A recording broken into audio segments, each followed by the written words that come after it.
Is it Gabe Norwood, Mr. Versatility, for the national team? Hell yeah. Hell yeah, diba? I've seen him guard guys 1 to 4. Diba? Grabe, no? And he's guarding him well. Hanggang 5 pati si Long Hair si nabantayan 5, niya for a sequence dahil lang sa switch. Kasi wala yung importance sa tama yung play. So 1 diba? to 5 and you see the impact of Gabe Norwood to your team and you know the versatility that he brings to that team is just tremendous. I mean the way he stopped Baxter. He scored 4 points at the end until the end of the third. And you can just see how he deflects a lot of shots. He gets steals by just putting up his hands and being in the passing lanes and guarding their best scorers. I mean, he played 36 minutes against when he played when he guarded Baxter, and you know that just speaks highly of Gabe. He can do everything. Kulang na lang manundo pa bago pumunta sa game. Si Gabe Norwood. Yun na lang kulang. Sunduin ka pa sa bahay mo at daling ka sa game, di ba? He will bring you everything you need. Kulang na lang, di ba? Sunduin ka, dinner, dessert. Yan! Tapos game, tapos movie. Yun. Oh, kulang na lang. Last ganun. full show. Last full show. Ganun. Saan ka manood ng sine? Huh? I'm watching basketball. I don't watch movies. What do you think of Gabe? Gabe's like versatility as part of the He's Philippine been team. amazing to watch. I honestly don't enjoy watching defense. Who does? It's so boring. But just seeing I do. Okay, yeah, really. Yeah. I appreciate Gabe so But much. you can see the way he's just pressuring the defenders. He's so long, he knows when to reach, and you can't dribble straight. You have to put the ball back just because he's so long. And even on the bench, you can see him telling his teammates to pressure because with him, he doesn't rest at all. And Baxter had 30 points the day before we played the Philippines. Gabe shut him down. That game, Gabe blocked a fast break layup, which would have cut the lead down to 4, led to a 3-point shot, and that was practically the game for us. I mean, he's been doing everything, keeping balls alive, hustling for offensive rebounds, and he's even scoring for us. So, you know, he's really been, and as you said, he's guarded all positions. He's usually assigned to the best scorer. I mean, he's so useful for Gilas. Ikaw, Miyaka. Tapos na yung episode. Okay, finish. Mamadali. Hindi, pero pag ikaw, di ba, ikaw nakakanood ka ng libre, di ba? Wow! Naipasok mo. Kasi kami, kung ano ginagawa para na makapasok, ikaw ay, ganun ka lang, oh. Swerte mo naman. Ito, mamigay ka naman. Kaya lang, wala siyang pamimigay ng ticket, eh.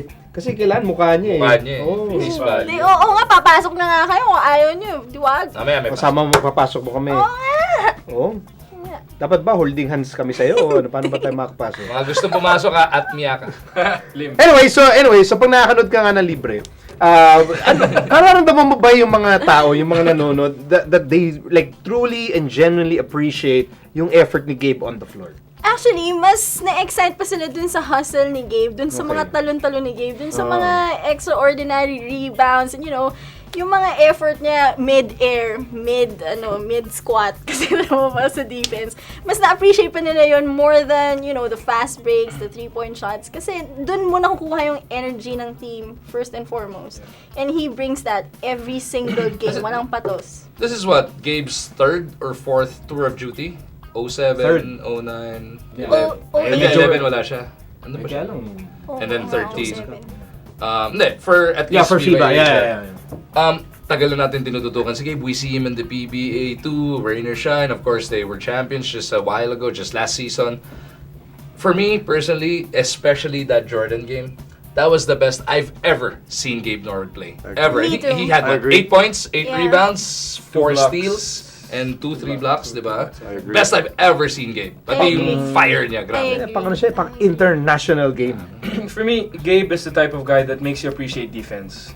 If there are guys, you usually see, if you're just a regular basketball fan, you will usually enjoy the scorers, the guys who can create for themselves. But now you really see what defense plays in basketball, and Gabe personifies that role. And I'm just so happy for Gabe for this. Okay. This is actually the time na you can say si Gabe is in his element. Not saying na he's not when he's with Rain or Shine, What are you saying? but with Pilipinas, you know, wearing the in his Philippines element, thing. sa Rain or It's- Shine siya. Hindi ka makakapasok! Bahala ka! Ay ka! But he is Pero mas bagay na oo. bagay siya sa Bagay talaga siya sa Philippines. FIBA-Asia. Now, paano kung let's say mag-PBA ulit, di ba nga, you know, we hear this all the time from critics ni Gabe na parang, he's always soft, he doesn't take it strong, so and so and so and so. You think we'll still hear that, you know, when he goes back to Rain or Shine and then pagbalik ng PBA? Charles? I wouldn't be surprised because, you know, these some people, no matter what you do, they always have negative comments, no matter how hard you try. So I don't think Gabe should mind that. It doesn't matter. He's a great player. He's proven himself. But as Magu said, the energy and the way he wanted to play, because he's putting on the Philippine jersey, is like you could just feel it's so different. It means so much more for him, and he's really changed the games just by playing defense and doing what he does. And I think he could translate it even more to the PBA. He's obviously improved from his last 2 stints, and started rin naman sa championship run ng Rain or Shine. He started playing better. I mean, patuloy-tuloy. So Just don't expect them to do it right away kasi syempre may konting pahinga naman because they play opening day. Right. August 14, Gabe Norwood and Rain or Shine play right away against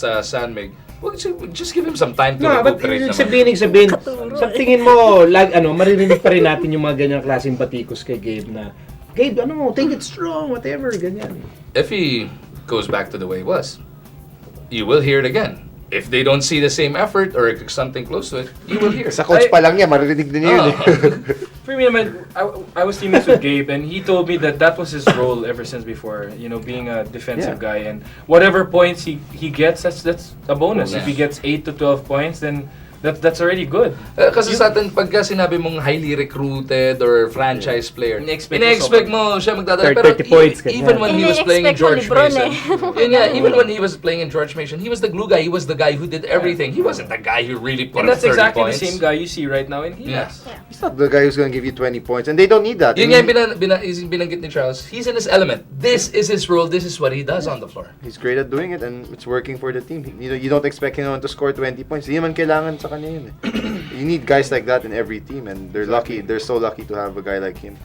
So yun, so don't, according to Charles, don't expect Gabe to become, leading scorer for the remainder of the FIBA-Asia There term. might But be games he might be he one of the top might, scorers. but that's not going to be his primary role. He's going to do like Consistency a lot on of these defense. little things that may not show up, but he rebounds, get steals, Everything. block shots. But I think his most important role talaga is, be that defensive defensive glue. There's such a thing, provide the defensive energy. So Gabe, I know you're not watching this kasi you're all focused on the games, but just the same, for the win wishes you good luck and keep it up.